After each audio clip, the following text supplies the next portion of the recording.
Welcome to the Seahawks Forever podcast. In-depth analysis on everything Seahawks. And now, here's your host, Dan Viens. Welcome to this combined edition, this crossover edition of the Rapid Reaction Live post-game show. I'm Dan from Seahawks Forever. That's Bryce from the Hawks Eye. The Seattle Seahawks beat the San Francisco 49ers on the final weekend of the regular season, 13-3. They hold that red-hot 49er offense that has been rolling through everyone recently to 3 points in this one. The Seahawks win their first NFC West division title since 2020. They take the number one seed in the NFC. They have a bye next week. They will have home field advantage throughout the playoffs. So much to get to here. We're going to get to all your comments and questions. Bryce, how do you feel about this one? It finally feels like we're back, Dan. Like this organization, this team is back to being a bully. They're back to dictating to other teams how the game's going to go. And man, like it feels so good to have this back, to have this feeling back about this team. And you know what, to be honest, it felt good to win a game. I know everyone wants to see flashy numbers and they want to see lots of passing yards. This is Seahawk football, running the ball down the other team's throat all game long and just beating the crap out of them when our defense steps on the field. It's, first of all, this, there's plenty to talk about here. And I'm sure we're going to hear Mike McDonald either tonight or tomorrow on his radio show say there's some coachable moments. There's some teachable moments, right? Coaches like to say the best win is the one where you come out and you still have some things to work on. They certainly do. They left some points on the field. This was utter domination. And we'll get to the numbers here in a moment. But what this felt like to me was, we all throughout the season, and I talk about this a lot on my show, it's a journey, it's a process. These days, everything's about the hot take and the declarative statements. Everything's either black or white. A team is great or shitty. They're either elite or they're a fraud. They're a contender or they're a pretender. That's not how football works. It's not how the NFL season works, and I'm glad it doesn't. It's a process, and you get better as the season goes, or you don't, but you find out who you are. It's a journey. The Seahawks started this season with the third youngest roster in the league, 6 brand new starters on offense, including the quarterback. They didn't expect to go into this season without their wide receiver one and their quarterback. Both of them wanted out. They had to pivot in the offseason. And yet here we are in Mike McDonald's second season, 14 wins. And not only 2 weeks ago, they get the monkey off their back, the long-standing issue that we had getting past the Rams. They did that in much more dramatic fashion. And then you go into Santa Clara tonight against a 49er team that has been as hot on offense as anyone in the league, with Brock Purdy playing at a level that no other quarterback, I don't think, has played at in the last 6 weeks in this league, not even Drake May. And they dominate this football team, making a statement that reminds me of the statement the Rams made in 2018, I think it was, when they came up to Lumen Field with Todd Gurley and all those guys and blew the Seahawks out of the water and made an announcement that this division is ours now. The Seahawks just did that tonight. The Seahawks did. The Seahawks have made a statement. Now, the key thing in this, Dan, and I don't mean to be Debbie Downer a little bit, now they're going to have to face one of these two probably in the playoffs, because let's be honest here, the Eagles and the Bears are not scaring anybody.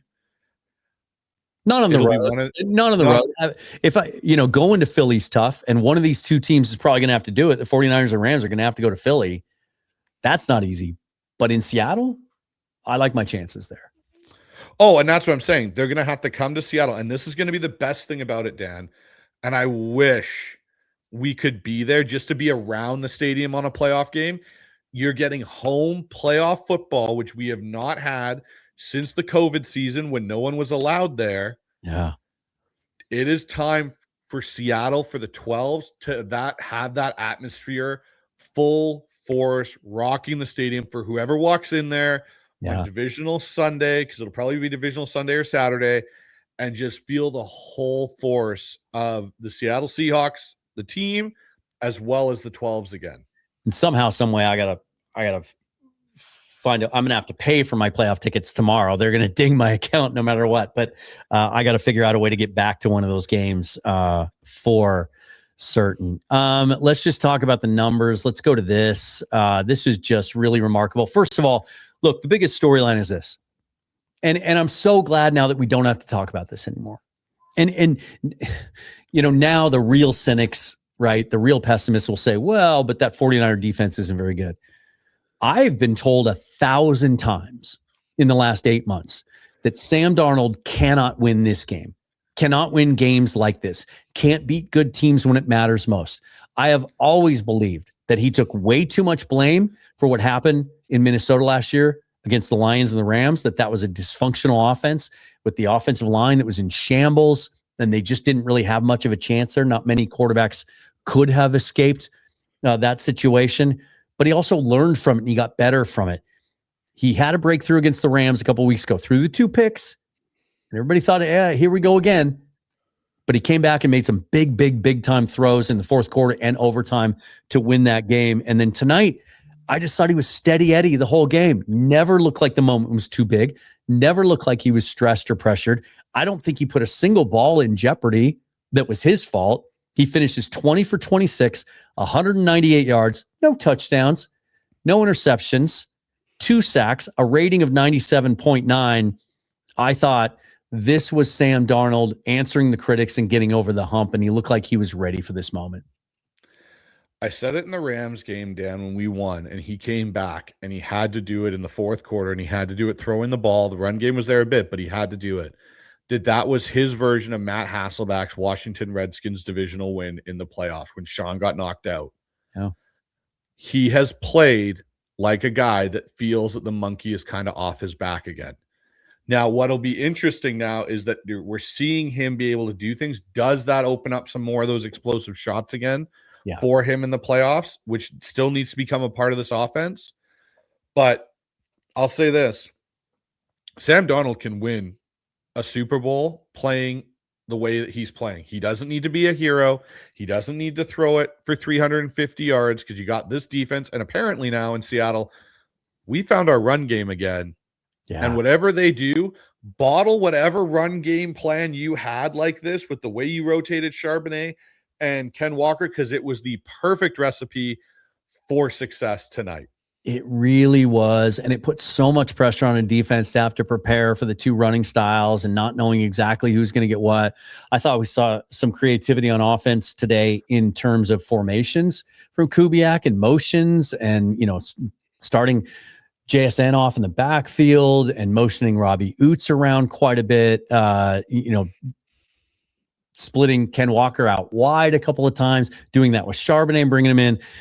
We've talked kind of almost tongue-in-cheek at times this year when, especially the last 6 weeks when we were concerned about maybe the offense getting too vanilla, that like maybe Kubiak saving some stuff. It certainly seemed like he showed us some things tonight we hadn't seen this year. Oh, yeah. He definitely did. The thing for me that, I'm just watching, sorry, Dan, at the side, I've got the post-game thing going on here. Sure. Yeah. And the emotional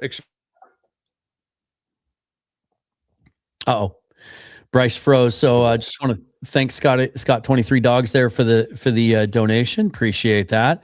Adam Bomb 20 with the 1999. Let's go. Thanks, man. Really appreciate you. Seahawks.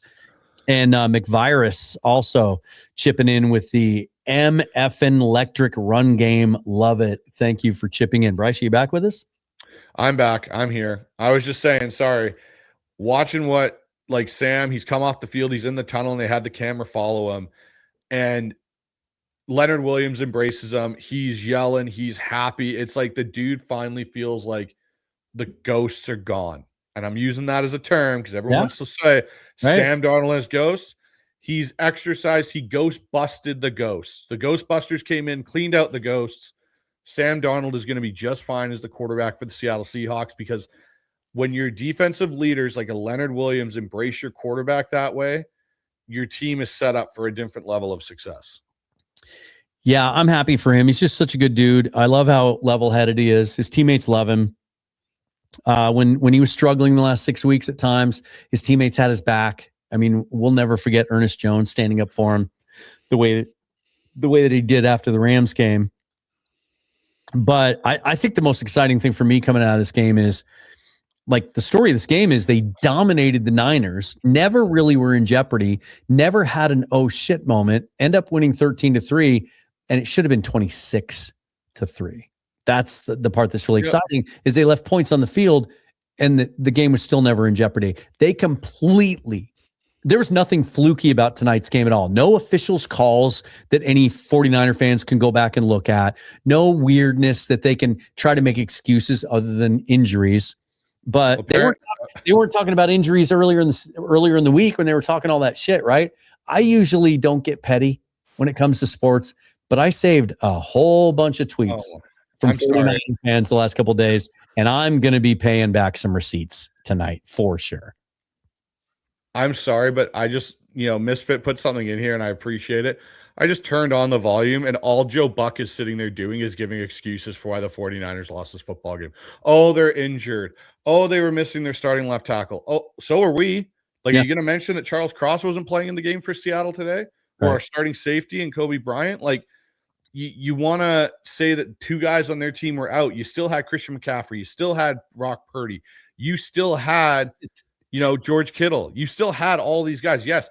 But you've played the majority of this year without your defensive starters. Like, Fred Warner and Nick Bosa have been gone from the early part of the season. Don't sit around and tell me that because two guys were out today, that's why your entire offense fell apart.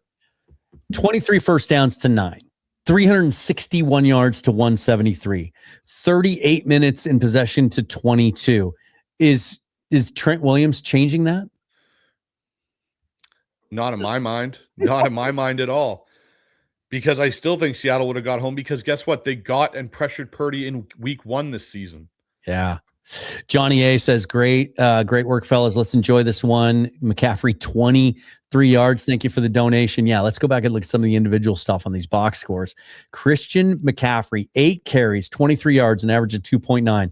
6 catches. I said he would have 9. 6 catches, only 34 yards in this one. So we hold McCaffrey to 57 total yards. What does that extend the streak now for the Seahawks defense? Is 27 or 28 straight games, I think, without allowing almost 28 now. Yeah, 100-yard rusher. Yeah. Meanwhile, the Seahawks with 180 yards rushing on the season. I think that's their. They had one game early in the season. I think they had 190 or 186. Their second best rushing output of the year. 97 yards on 16 carries for Walker. 74 on 17 for Charbonnet. And Sam Darnold with a couple of key runs in this one. I thought he picked up some couple of first downs with his legs, and that's something we haven't seen him do. They were at key moments. Yeah, they were. And that was the thing Sam did so well tonight. He had the one sack early in the game off the play action, the goal line, but really outside of that, he has done such a good job of maneuvering the pocket tonight. That was what impressed me the most tonight. Yeah. Yeah. I mean, let's bottom line this. This is, the Seahawks are the favorite to win the Super Bowl right now. They are. In the NFC, they're one of the teams. They're definitely the favorite to go from the NFC side, because they beat up the Niners today, and they beat the Rams in a thrilling game a few weeks ago. And it's going to be interesting to see, because both of these teams, so I'm just trying to think of the situation now. So if the Rams win, they get the 5th seed, and they'll take on Carolina or Tampa Bay, and the Niners are going the 6th seed. They've got the Cardinals, Dan, and you got to think McVay now seeing this result, he's going to want the 5th seed and to take on the Buccaneers or the Panthers again. Yeah, and he said yesterday he was going to mostly play starters, which he hasn't always done. So, yeah, I think absolutely the 5th seed is much, much, much more attractive, I think, than the 6th seed, the way it's shaping up. This is what it has looked like for the 49ers since Brock Purdy came back 6 weeks ago. That 49er offense, they scored 41 points against the Cardinals, 20 against the Panthers, 26 against the Browns. That's a good defense. 37 against the Titans, 48 against the Colts, 42 against the Bears. 3 points tonight, and they did not threaten really at all. This was utter, pure domination from start to finish. No, they had the one drive, Dan, where Drake Thomas stole their hearts. But outside of that, yeah, they struggled to move the ball. And that's what was surprising to me is Kyle didn't go to tempo more. That was really successful them in that drive, was getting on tempo and not allowing Mike to match personnel. Because the one thing I think about Mike Macdonald's defense, and this is what's going to be interesting, is when teams go tempo against Seattle, Seattle does tend to struggle because they can't get their communication because it's verbiage. It's not like how it was with the LOB where, hey, we play this and this is our automatic check to. There's a little bit more. So that's going to be one of those things that's going to be interesting to see if teams try and do that more in the playoffs now to the Seahawks defense. Yeah, and I thought the real key, if I could boil it down to one thing today, was just the way they were able to get pressure with 4. It's such a key to this defense. And, we saw the pressure numbers week 1. It was the highest pressure Purdy had ever faced. It was almost 58%. Be really excited to see what the pressure numbers are for this one because it felt like maybe there was 2 or 3 dropbacks he had all night long where he was comfortable in the pocket. He was not. And where that's reflected isn't just in the lack of yardage, but he didn't even get a deep throw off the whole night. When we take a look at the next gen stat, his passing chart, I don't even think, his longest completion tonight was, the longest reception tonight was 20 yards by George Kittle. I don't even think there was an attempt of over 20 yards. He didn't try throwing the football beyond that this entire game. He wasn't able to. No, he wasn't. And that's, again, something that, I think you see Mike Macdonald's vision coming to full effect now on what this defense is going to be and how fast they're going to be. And, Colin Cowherd, I'll give him credit. Colin sometimes has weird takes. Loved this. Yes. But he said about the Seahawks defense all year, you can turn off the TV volume and just watch them. And he goes, they move faster than anybody else. Yeah, they move faster. And it's true. You saw it tonight. Like, how many times did you see George Kittle catching out or Christian McCaffrey or one of these receivers and bang, there's somebody there? Like Drake Thomas's interception, Dad, is about defensive speed, commitment to always get to the ball, and good things will happen. And it literally is like, that is a textbook on tape. This is why you teach young football players always run to the ball. Good things will happen on defense. This is one of those things. And on a side note, going into the game, Kenneth Walker had 930 yards. Kenneth Walker clipped 1,000 yards this year as a running back. And finished the year healthy. They made some, they took some steps early in the season to try and kind of manage his load a little bit so he'd be fresh for the playoffs. And I thought tonight he looked like the best version of himself. I thought he was decisive in his cuts. And he was feeling it. He had that run in the fourth quarter that we referenced where he was high stepping it a little bit. Those guys feel like they're getting hot at the right time.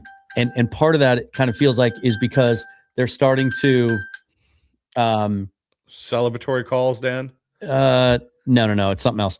It feels like they're starting to kind of find that they're confident now in this running game and what's happening up in front of them, and that they're going to have creases to be able to run this football. Really, really excited. Let's get to a couple of our super chats here. Little Billy, appreciate that. Thank you, sir. McDonald's vision is fully here. Everything has led to this, and we saw it all, even closed out the game with the run. And then Dublin Seahawker from overseas checking in with the $10 donation. So happy for Sam. What a game. Thanks for the great work, man. We really appreciate it. We had fun doing it. I think when you said you were going to say something about Colin Cowherd. Oh, the Sam Darnold thing he brought up. That's nice. He put out a video today. And first of all, I remember that show that you were talking about with Cowherd. He's talking to John Middlecoff, the former scout who has his own podcast now, and he does a really nice job on that. Where he said, he likes to watch with the volume off, and you could feel how violent and physical the Seahawks are. But I retweeted it. If you want to go check my Twitter timeline at Seahawks Forever. But Cowherd did a little thing today on how Sam Darnold is kind of built for this moment. And he's earned this moment. And he's gotten here by getting through some hard times. You could tell it was scripted. He wrote it out. He was reading off a teleprompter. But I thought it was really, really well said. He's He's been a supporter of Sam for years now, but I thought he nailed it today. And I think this should be a lesson to anyone who likes to come at sports analysis or fandom from a standpoint of cynicism and pessimism. You can never judge a player based on one game or even a short sample size. Players get better or players get worse. Stop announcing that someone's elite because they had one good game. Stop announcing that someone sucks or you can't win with them because he had one struggle. Sam Darnold was given an opportunity to come back and take his career to another level after what happened at the end of the last year and not let that define him. Shame on anybody who said things like he could never accomplish this. The Seahawks can't win with this guy. You can't win a Super Bowl with this guy. It's not how football works. It's not how human beings work. And I'm just really, really happy for him because he really is a good dude. Well said. Thank you, sir. The other thing is this. You were talking about some of the things that Joe Buck had to say. Here's Eric saying, "Go Seahawks, love the content. Thanks for the great work today. Thank you for the donation." You can't have things both ways in sports. If you're going to pick a side of the aisle or you're going to pick a take or a belief, stand by that and have some conviction. And the reason I say that is because I absolutely guarantee you that a lot of the people that have been talking the most shit from their side of things during the week are going to be the same people that come out after this game and say, if we had Nick Bosa, if we had Fred Warner, if we had Trent Williams. You don't get to have it both ways. Those people weren't saying on Wednesday and Thursday this week, well, we probably aren't going to beat you because we're down so many guys, but I hope we do. That's not what they were saying. They were saying the Seahawks are trash. They're a fraud. They're a pretender. Sam can't win these games. They were wrong. They were wrong. And Sam exercised some of those ghosts, like I said. This is an interesting stat. I didn't know this. And I remember being introduced to the stat. I think it was 2 years ago, the first year that the Lions really broke through. And they were such a physical team that there was a run there of about 8 or 9 weeks that season. They won 14 games where the teams that they played, that they had a similar record the next week. They couldn't recover. They couldn't bounce back. Teams that played the Seahawks had a combined record of 5-11 in the following week. Niners go down in the first round. We're going to have to keep an eye on what's going on with Brock Purdy. That could be something worth watching. But I'll put it this way. I mentioned this on our show the other night. I don't think it got enough attention this week. Not to pat myself on the back too hard. This was the third game in 13 days for the 49ers. Because the Seahawks had that Thursday night game in week 16, whereas they played Sunday. And then they played Sunday, third game in 13 days. And the game they played on Sunday night against the Bears, much more physical, much more emotional, much more taxing than the game the Seahawks played in Carolina. Those things take their toll. And I thought that showed up tonight. That 49er team just didn't look like they had any juice coming out of the gate tonight at all. The Seahawks felt like they were the team that was more amped up and more confident that they were going to go out and take this game tonight. And this is the one thing I'll say about this game. It would be interesting to have seen this game played tomorrow night. And the reason I say that is short weeks do have a factor in the NFL. And I'll say this as well. Like, there were some people earlier in the comments saying, like, fire Kubiak, get rid of this offense, blah, blah, blah, blah. Like, look at what the Bears did the other night. Well, hold on. When you're playing within your division and you see each other twice a year, and you're also playing a team that runs a similar offense from someone that coached it, like, there's a whole bunch of factors that go into this particular game that's different versus Bears in Chicago. They're just, it is. And I'll say this. I thought Kubiak called a decent game tonight. Yes, there were hiccups. Yes, there were moments of what are we doing? Why are we doing that? And I think that's just things that are going to continue to happen until he gets to the offseason and can really look at things. And there's certain things he still needs to develop and grow upon. Yeah. I will still stand on my island here. I don't think Clint Kubiak's ready to be a head coach in the NFL, to be a successful head coach in the NFL. He could sure take a job, but it's not going to work out well, I don't think. But it is where it is. And I actually, Dan, have pulled up right now the Mike McDonald press conference. So I will listen and give any updates that I hear. Okay, good. Now let's talk about all the benefits that having the bye brings into play. First of all, they get to play at home in a very, very intense environment. Felt like we got our home field advantage back this year. Felt like the last 2/3 of the season that fewer people were selling their tickets and those home crowds were rip roaring. And in the playoffs, you just really don't have to worry about that. Like, people don't part with playoff tickets. It's really, really hard for a visiting fan to get tickets to that game. So you get the advantage of that. You also get 2 weeks now to heal up and work on some things schematically when there's a bye in the first round of the playoffs. We hear about this a lot during the bye, during the regular season. But as a coach, do they do some self-scouting? Do they go back and do some of those kinds of things, kind of look at what they did the second half of the season, maybe make some adjustments there? Yeah, you absolutely do. And that's where this bye week's going to kind of be crucial for Seattle in a way, is it allows you to do that. It allows you to go and go, okay, this is what we did well. It also, I think the one thing it'll do for the offense and even for the defense is it allows guys to get mentally refocused a bit, right? You got this. This is the thing I'll say. Winning the division, winning the number 1 seed, and now having a bye is very much like the Christmas break Seattle had, where they played Thursday night. They came off the Rams game. Yeah, the Panthers game didn't start the way we wanted to, and it was like, oh gosh, here we go. Yeah. You saw some improvement tonight in what Clint Kubiak did. Mike called a great game for the defense again.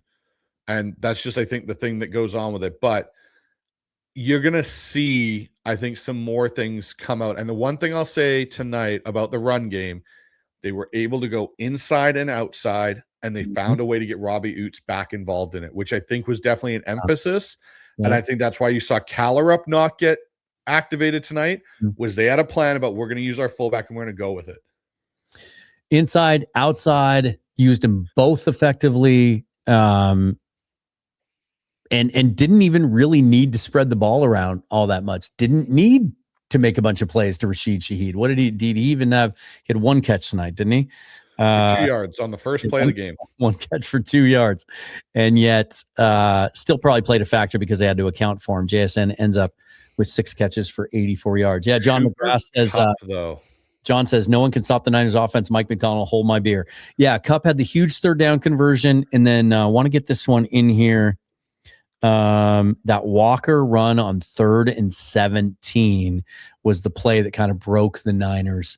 It seemed like on that one, that did feel like it was the one to kind of get over the hump. If there's any chance, only being up 1 score, that you thought the Niners could get back into this one because we kind of stalled on offense a couple of times, that was a big play.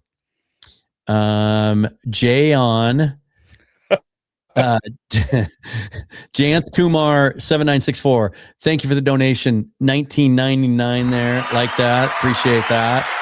My public apology to Bryce for laughing at his preseason predictions of 13 plus. He didn't say 13 plus. He said 13. Okay, he was wrong. All right. Let the record reflect that Bryce was wrong about it. I was wrong. We also both I was wrong in the right way though. We were also both way wrong about our game predictions. I had 27-16. What did you have? I had 27-20. Hey, Dave, haven't seen you in a while, buddy. Good to see you. Hope everything is well at home. Happy holidays. Happy New Year to you. Thank you for the donation. Love watching great defense, and that was a beautiful thing. Look, this is when John Schneider decided to kind of roll the dice and wait for Mike McDonald, wait out the process, knowing in the process that he was going to lose out on a bunch of other good candidates, and that, maybe at the end of it, Mike McDonald had decided he wasn't ready to be a head coach, didn't want to do it yet.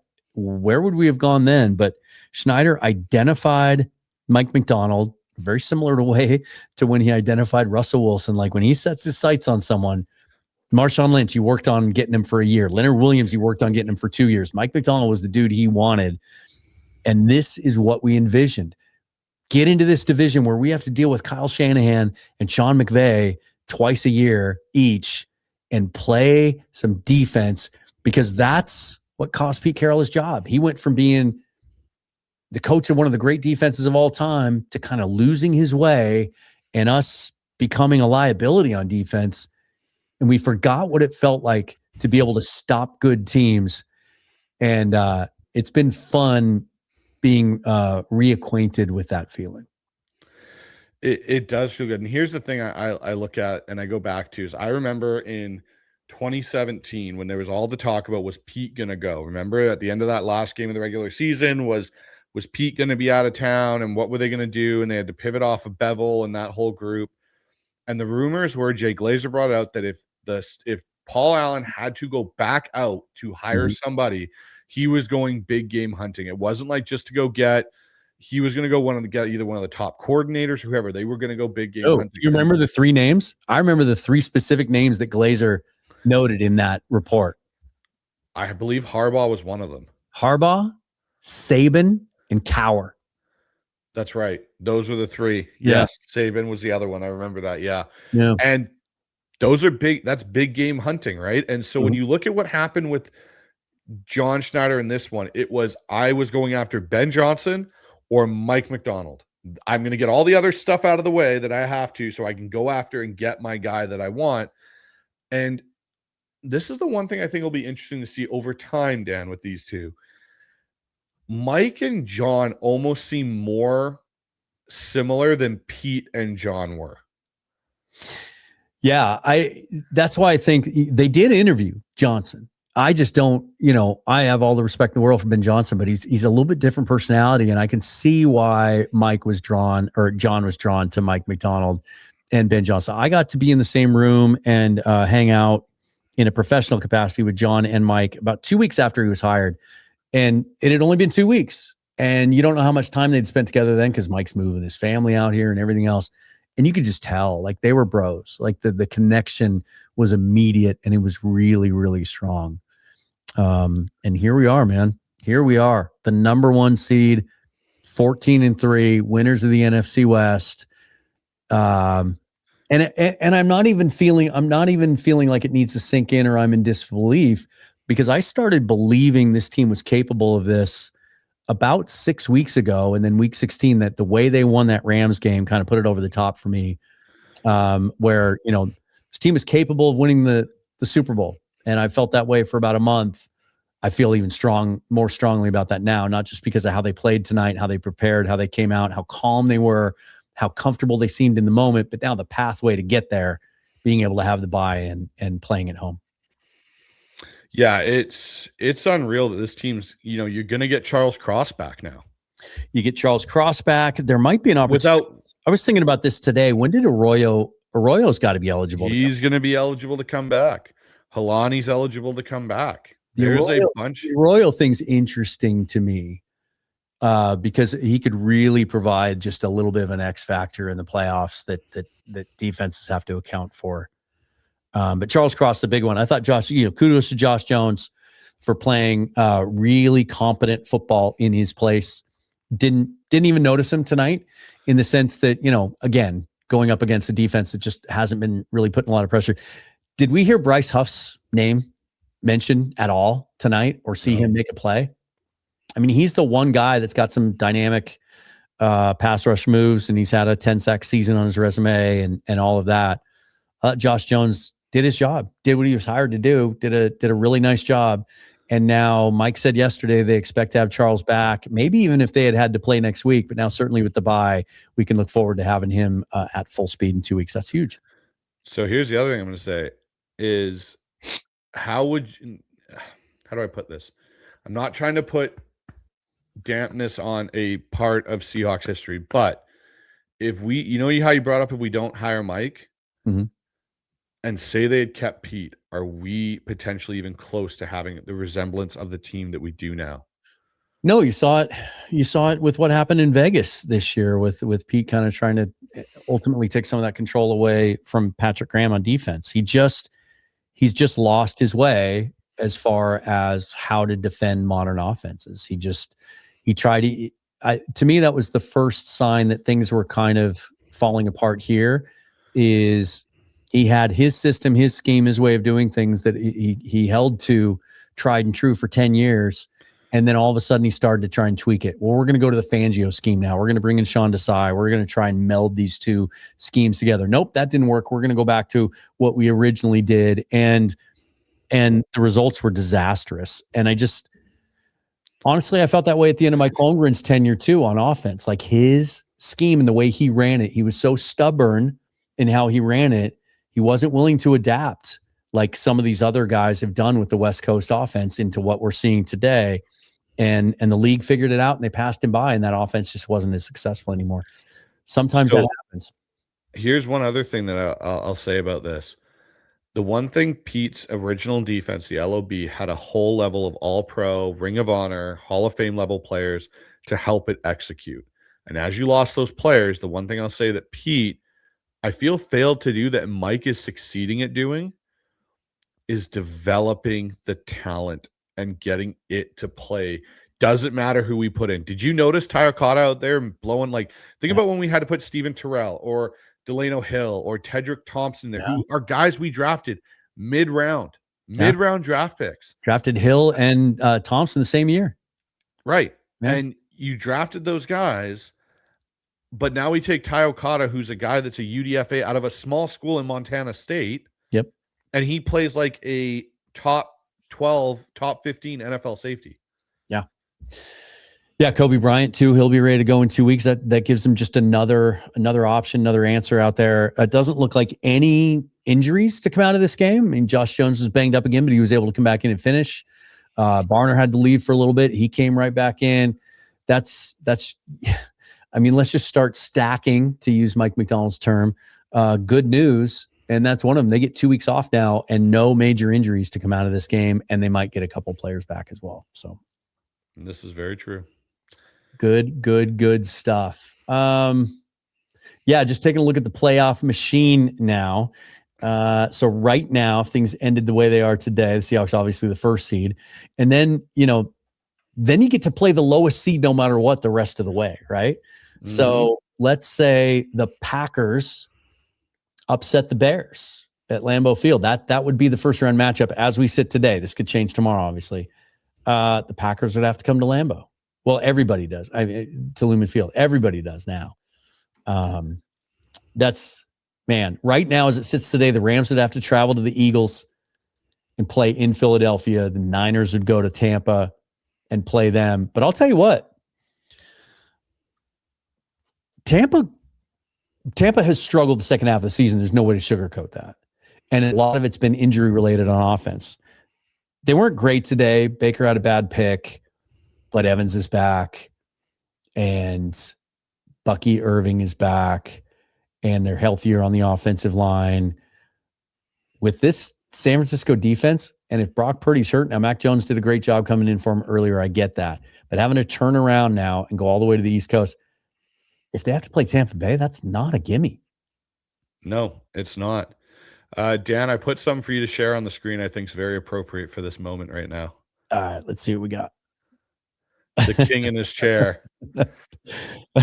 King in this castle. King in this castle. A little Borat for you. I like it. Oh, yeah. I like it. And I'm so happy that the trolls didn't win on this one. Because my biggest pet peeve when it comes to fan opinion and fan analysis is I'll debate with anyone as long as it's an informed stance that they're taking that tells me that they actually know the game. But shit talking for the sake of shit talking, homerism for the sake of homerism, without really taking a big picture. If you're here's the analogy I would use. If you want to make money as a bettor, which everyone does now, it's so widespread and people do it from their phones. But if you want to make money betting on football, I think the most important characteristic that you can exhibit is objectivity. It's not letting your emotion play a part in your decision. And if people would apply that same outlook to how they actually view the game and judge teams and judge players, I think they'd probably end up making some money for themselves as a bettor too. Very true. And just FYI for JSN's final season stats. Oh, yeah. 119 catches, 1,793 yards, and 10 touchdowns. Look, he was never going to break Calvin Johnson's record, even though he's on pace to earlier in the year. It's just not the way this offense is designed. But that is I remember 7 or 8 months ago, people telling us that we were screwed, we were cooked because we let DK Metcalf get away, or we decided to trade him, and JSN was only a slot guy, only a slot receiver. You don't have a wide receiver one. You can't win with that. Can't win with that offensive line. That's another one. Can't win with that offensive line. Nope. 14-3, number 1 seed. We just went to Santa Clara and dominated the 49ers on their field. And I'm just going to bring up a stat here because I remember something that all we heard about all offseason, Dan, was about the Seahawks not having an X receiver. An X. Right. We didn't have an X. We needed an X. We got rid of DK. We need an X. Guess who was our X this year? It was JSN. 71% of the time, he was the X receiver. And for example, in the Panthers game, I'll be interested to see what the stats come out now. He was 93% of the time the X receiver. X receiver was Rashid Shaheed. Then it was Torrey Horton. Then it was Cooper Kupp. And if I go to slot snaps, just to, again, look at, the one thing we all talked about with, the Seahawks was, okay, well, you got 2 slot guys on the team. JSN only played 126 snaps this year of the offense in the slot. Cooper Kupp played 314. Cooper Kupp was your slot receiver. JSN never really was. And I think that's another important distinction too. I've had people tell me in the last few days that Cooper Kupp was a terrible signing. He's been trash. He's done. So he ends the regular season with 45 catches on 67 targets for 564 yards, 2 touchdowns, 24 first downs. And a lot of that's third on the team. And a lot of those are big. And he had a big one tonight. And his blocking in the run game, his impact on the young receivers, his steadying influence on that offense with, again, 6 new starters, including the quarterback, the youngest offensive line in the league. They averaged 24 years of age from tackle to tackle, a brand new coaching staff. He was such a steadying influence and a point of leadership on that offense, which was really, really, really young. Like Sam Darnold's 28, Josh Jones, I think, is 28. And other than that, Cooper Kupp's the only guy over 30 on that entire offense. He had a huge influence on this team. He definitely did. And I think there's going to be a conversation to see him get, a rework deal, because I don't think you can pay him what he's currently making. You can. But I've done the math, but I don't think you'll have to. Yeah. No, I think he'll want, if depending on what this run goes, there's a conversation if Seattle wins a Super Bowl, does Cooper Kupp not retire? I could see that. And then a lot of people want to see him move into coaching. I addressed this on my show last night. I'd love to see that. I think he'd be a natural forward. I think within 3 years, he'd be, a big name as an OC. But he's made a shit ton of money in his career. He's got a young family. I don't know that he would have the motivation to live that coaching lifestyle, because it's the same as being a player. You're on the road most of the season. You're not home with your family. It's a different ballgame. That's why a lot of those elite players don't end up becoming coaches, because they've lived that life for so long and they can afford to avoid it. Looks like Darnold's behind the podium. Ernest Jones is right now, and he's got an amazing shirt on that I absolutely love and want to get one.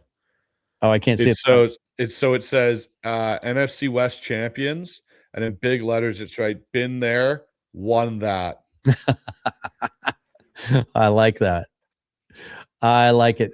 Just some season-ending numbers. So Sam Darnold finishes. Oh, they haven't updated it yet. Come on, ESPN. Maybe NFL.com has. That's lame. Or my stat rankings. Is that where we're going to go? Stat rankings hasn't updated as of 2 hours ago yet. They haven't. Okay. So we can't do the final numbers for everybody yet. But look, I think you can trace what we just saw back to a couple of key decisions this offseason. And I do firmly believe, I know we've talked this to death, I firmly believe that the Seahawks had every intention and every plan that they were going to play the season with Geno Smith as their quarterback and DK Metcalf in the receiving core. That Schneider didn't do a very good job of hiding his emotions at how pissed he was about the DK thing. The Geno thing, I think he was pretty quick to be able to move off that as soon as Geno said he wanted out, just because of his age and some other things. But to be able to pivot like he did off of those decisions and make the moves he did, because there usually isn't anything available worth shit in free agency when it comes to quarterbacks. And if Sam Darnold had decided to take that 1-year deal and go back to Minnesota, who knows where the Seahawks would have gone? Would have been Aaron Rodgers? There were some reports that maybe he was the guy. This isn't a 14. This isn't a 14-win team with Drew Lock or Aaron Rodgers running it. It's not. Sam Darnold deserves as much of the credit as anyone for making this happen. And then, just the meticulous process that he undertook to choose an offensive coordinator, to choose that scheme, to recruit, to be able to bring John Benton and Rick Dennison with him and all that experience, and Justin Outen and Andrew Janocko and all those guys. And I'm not one of those that believes that Clint Kubiak's going to get a head coaching job this offseason. And what's really exciting now is you start to think about a 14-win team has a chance to go to the Super Bowl and win it. And then you bring everybody back on offense next year, essentially, with maybe an upgrade on the offensive line, the continuity in the coaching staff for a second year, and you have cap space. This team is set up for a significant Super Bowl contention window. Knock on wood, injuries can always happen. The Rams can attest to that after their Super Bowl. The 49ers certainly can attest to that this year. We're not immune to that, but they've done everything almost perfectly to get to this point. They really haven't. And if John Schneider does not win Executive of the Year, he'll never win Executive of the Year. This has to ice it. Well, think about it. The only time he didn't win it before was in 2012 when Ballard won it because he took the number 1 pick and drafted Andrew Luck. Ooh, that was a very hard decision to make at that point. Not taking the guy in the 3rd round that was undersized and ended up going to the divisional round of the playoffs. Yeah. But I'll say this, Brady Henderson's put up a cool video. So do you remember Pete's last game in Arizona? There were cigars and there was everything, and everyone got so mad at the Seahawks players for celebrating that win, right? Like, why are you smoking cigars? Yada, yada, yada. And there was the Julian Love's, had a baby, and there was all the different rumors on it. Right. Now there's a video, it's Witherspoon, it's Eamon Warrior, it's Ty Okada, all smoking cigars. And it's like, I much would rather see you guys smoke cigars this way and bounce around and do all that now that you've won the division and the conference. I got to put this comment up. It's from your side of things, just because I love the passion. I know. Hopefully Amy will forgive the all caps on this one. Now there's nobody that has a defense as good as us. This will shut everybody up. We got the Super Bowl. The AFC doesn't, have a defense as strong as ours. Bye Niners. That's where this gets really exciting, because the Seahawks now have the most advantageous path to the Super Bowl. And I don't think anyone would disagree, at least not anyone that doesn't cover the New England Patriots, that the NFC was clearly the superior league this year. And whoever comes out of the AFC, there's going to be some flaws on that roster. There's going to be some question marks about whoever that is. This is so much like 2013. Yes, the Broncos were such a good offense that year, NFL record-setting offense. Sure. But their defense was still this like, oh, God, like if they get into a game where someone can stop their offense a bit, they're going to be in trouble. And what did we do in the Super Bowl? We completely stopped them from doing anything. Again, I look at the Patriots and I look at the Broncos and I look at that side and I go, I don't get scared by any of those offenses where I'm like, yeah, they're like the only offense that legitimately worries me is the Rams. Yeah. It is. Yeah. When you look back at this season now, it's just, there's no asterisks. There's no exceptions. There's no excuses. Like, up until this game, they had lost their 3 games by a combined 8 points to the Rams, the 49ers, and the Tampa Bay Buccaneers, who might make the playoffs. So 3 playoff teams. Point differential, they've led the league. Like, all the things that you could try to throw out there or throw and make it stick to try and criticize the Seahawks. Well, they haven't played anybody. Well, coming into this game, they were 4-2 against playoff teams. They played in the toughest division in football. They had to run through that gauntlet. They ended up splitting with both of these teams. And with every loss that we've had this year, there's been an almost, right? They should have beat the Niners in week 1. We fumbled at the 2-yard line. We were going in. We should have won that one. The Tampa Bay game, the interception at the end to end it. There was also another turnover to key point in that game. We end up losing that one by 3 at home in a shootout. And then the first Rams game, of course, Sam throws the 4 interceptions. We still have a chance to kick a field goal at the end, and it's a 2-point loss. And those fan bases were so critical of our fan base for saying, well, we could have won that game. We should have won that game. There was no coulda, shoulda here. The coulda, shoulda today was it should have been 26-3. Yeah. 29-3. 29-3. Jason Myers kicked 2 field goals, and we should have scored a touchdown when we had 1st and goal on the one early in the game. Really, really impressed today how they responded to that. To drive to the field like that on their opening drive, such an important moment. We talked about how important a good start would be. You get to the one, you make the bad decision not to run the football, then you end up not scoring at all. You turn it over on downs. We've seen this offense shrink after some failed drives in the past, but they didn't. They just kept grinding. They just came out. I just felt like the body language, the facial expressions, everything told me that everything Mike Macdonald preaches about just one day at a time, one play at a time, don't get too high, too low, and believe in yourselves. I felt like that exhibited itself tonight on every single play. There were 2 sequences that really changed the game for me and showed this team's resilience and showed this team's ability to be clutch and handle big moments. And the one was Drake Thomas's interception. That was huge. The other was, even though it didn't end in points and Myers dunked it off the right upright, going from your own right after that pick, going all the way down the field, Kubiak not getting cute, running the ball, and Ken Walker just chewing out 1st down run, and then Charbonnet's chewing out 97 yards all the way down the other end of the field. Now you finish that with a touchdown in the playoffs. That's a different game. But those 2 things for me were huge. And just for the running backs tonight, this is what Seattle did. The stats are out on this stand. 40 touches between the 2 of them. 230 total yards. 151 total yards after contact between Charbonnet and Walker.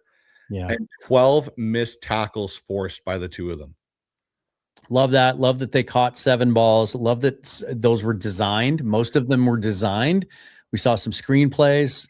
I thought, you still had some critical moments for Kubiak, and I think some of those are well-deserved. But I thought he didn't get stuck in a rut. He was quick to pivot off a couple of things that didn't work.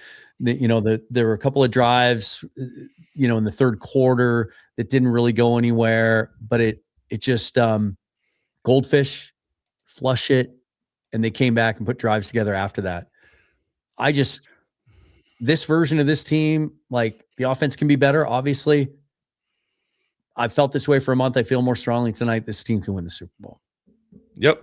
I think they can go and win the Super Bowl, and they have the best path to do it now. They went out and achieved that, where I think past Seahawks teams, the moment might have gotten too big.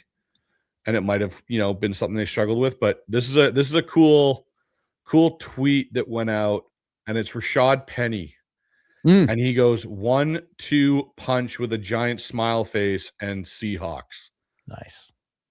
I like it. That shows you something for a guy that, had his ups and downs, to happy for a guy that basically came in and replaced him, right? Ken Walker was drafted to replace Rashad Penny, and to be that happy. But like there's another video that Jeremy Fowler just put out, and it's of Sam coming off the field, and you can just see here's something I'll put out there. We all remember 2012 when Joe Flacco went on his run with that Ravens team. What if Sam gets hot like that and goes on a run for us for 2 games? He's only got to do it for 3 games. 3 games. So you saw the Daniel Jeremiah appearance this week on Seattle Sports. Yes. You just need to get hot. Yep. He talked about how in the regular season with quarterbacks, it's about floor, and in the postseason, it's about ceiling. And players, quarterbacks only need to be able to get hot and carry you through 3-4 games. And we've seen examples of that. And he said Sam is absolutely capable of doing that. I think we saw that tonight. Tonight was a playoff game. It's not as good a defense as you're going to face in the playoffs, but it was a playoff atmosphere. There was all the pressure in the world. There were all the reasons and excuses in the world for him to come out tight and be careful and try and play safe. And he didn't, man. He let it rip.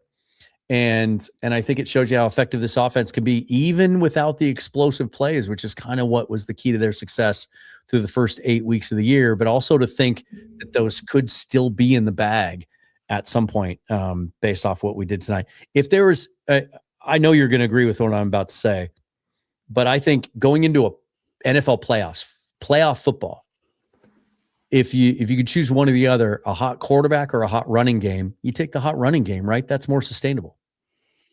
It is, and it's less volatile. Mm-hmm. That's the thing for me is the quarterback can go from being hot to cold really quickly. It takes a lot to get a running game to get completely cold on you. Yeah. I like this. Good Lucking says Darnold was not hot tonight. Okay. Can't wait to see him hot. He was 20 out of 26 for 198 yards, didn't throw a single ball in jeopardy, and led the field on a number of drives. Just going back and looking at the drives, Seahawks first one, 12 plays, 66 yards. Then 3 plays for 35 and a touchdown, 10 for 53, 9 for 33. End of the half, they didn't get it done. They had one drive in the third quarter, their first drive of the second half, 5 plays, 18 yards. Only took 3 minutes and 20 seconds off the clock. That's when we kind of thought, I don't know, only had the one possession in the third quarter, and yet the score didn't change. It was 10-3 at halftime. It was 10-3 at the end of the third quarter. And then in the fourth quarter, 11 plays for 55 yards, 16 plays for 89 yards. And you look at those last 2 drives, incompletion, 19-yard run, 19-yard pass, 12-yard pass, 1-yard run, 5-yard pass, and then the field goal. And then on the last drive, which resulted in a missed field goal, but 8 minutes off the clock, that was massive. And they started deep in their own territory. They started on their own 2, didn't they? They did.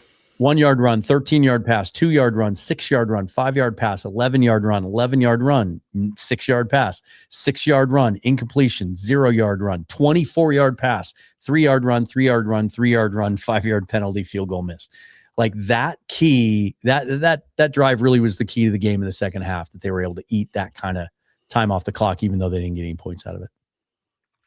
Exactly. And that's what you need in the playoffs. You know, and you brought this up, Dan, on Syndicate. You know, you've brought it up at different points throughout the last few weeks. And even when I've been very critical of Kubiak and the way the offense has worked, you keep saying the same thing, and I'll give you complete credit for it, which is you got to just win the game. It doesn't matter how it comes out, just win the game. And at this point now, everybody's 0-0 starting next week. You just got to win one game at a time. And I'll tell you this too, if anyone looks at this game and says, well, yeah, they ran for 190 yards, and that's kind of the story of the game, but that's a shitty 49er defense over there. That 49er defense doesn't rush the passer, but they're 7th in the league in rushing defense, giving up just 103.3 yards per game, 7th best in the league. They were pretty good as a rushing defense.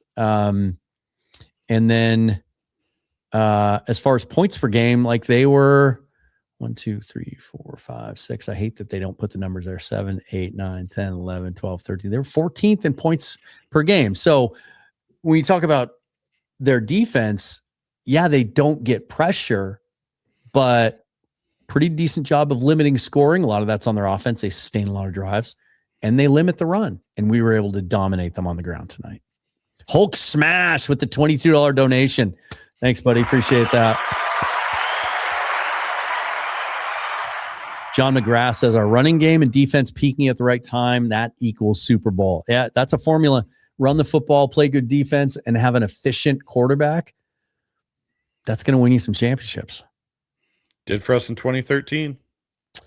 Well, we've been on the air for 4 hours now. Should we wrap it up, my friend? We can, and Mike Robb's on NFL Game Day right now talking about the game, and his quote is, "The Seahawks took this game a little personal." Think? Just a little personal. Good Lucking says Darnold was ordinary, but 0 turnovers. I'll take ordinary if that's what it looks like. Well, and Dan, to my point that I just said, in 2013, Russ wasn't good going into that run. It No, that wasn't until a Super Bowl game where he kind of found his groove again in the Super Bowl. Yeah. But the Niners game, he struggled throughout. Yeah, he made plays with his legs, but it was very like feast or famine. And it same was in the divisional round against the Saints. Like, it wasn't good quarterbacking football by Russ in that playoff run. Yeah. 1,500 of you in here. Thanks for being here throughout. I know a bunch of you were. It looks like pretty equal, like bunch from your side, bunch from my side. Thanks for being here, you guys. I don't know about you. I'm gonna watch the replay right away. That's what I'm gonna do. I'm gonna watch the condensed replay. Usually gets up pretty quick, and then I'm gonna go back. They're showing Mike McDonald now again on his comments. I'm gonna watch some of that stuff. Brock Purdy, 19 out of 27, 127 yards, no touchdowns, 1 interception. As red hot as he was coming into this game, just a remarkable job by this defense. This was fun, buddy. I had a good time doing it. Maybe we do it again in the divisional round. I don't know. I might. That might be a little more stressful because that's winter. Yeah. That's winter go home. But we'll talk about it between now and then. A couple of reminders, you guys, before we go. Thank you so much for all the donations tonight. If you want to support either one of us, best way to do it is subscribe to our channels. If you could do that. I know down below in the description of my channel are all the different ways that you can help support me. I'm an independent full-time content creator. I've got a Patreon. You can check that out at nwforever.com. And then check out Bryce's description as well. We both we're going to the Senior Bowl in a couple of weeks, along with Brandon Kane and the Hawks Nest, 3/4 of the Seahawks Syndicate. We're going to be there the whole week is the plan. Go to all the practices, interview players, cover the game, bring you all of that in-depth draft coverage as we get closer to that.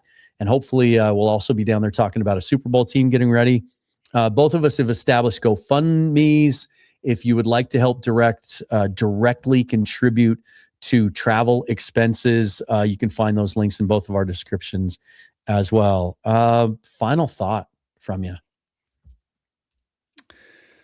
Feels so good to be back where we belong. I think one of my favorite things about sports is watching teams grow, watching players grow and develop, and watching teams grow. And it's having those little breakthrough moments, you know. It's been 10 years of being teased by 9-win teams, 10-win teams, that if they just won a game here or there, or made a play here or there, they might have a chance to go farther. We got a little spoiled in 12, 13, and 14, obviously. To be back here again after kind of going down, coming back up again, trading a franchise quarterback, changing coaches, those things are never givens.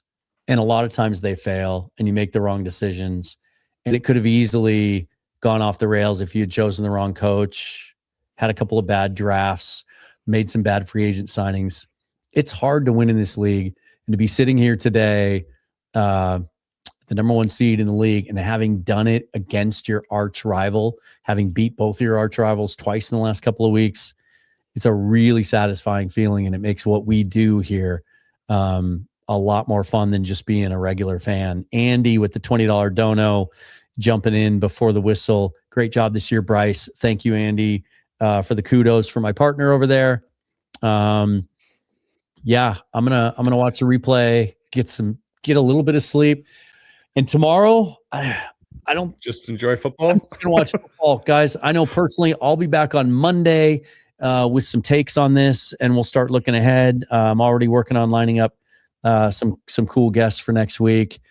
Given that it's a 2-week break, we get to dive a little deeper into some things. So I'm really excited to decide what we're going to do our Hawks Film Lab on later this week. We mentioned maybe Robbie Oots, maybe how he was used and some of the impact he had in this game. Yeah.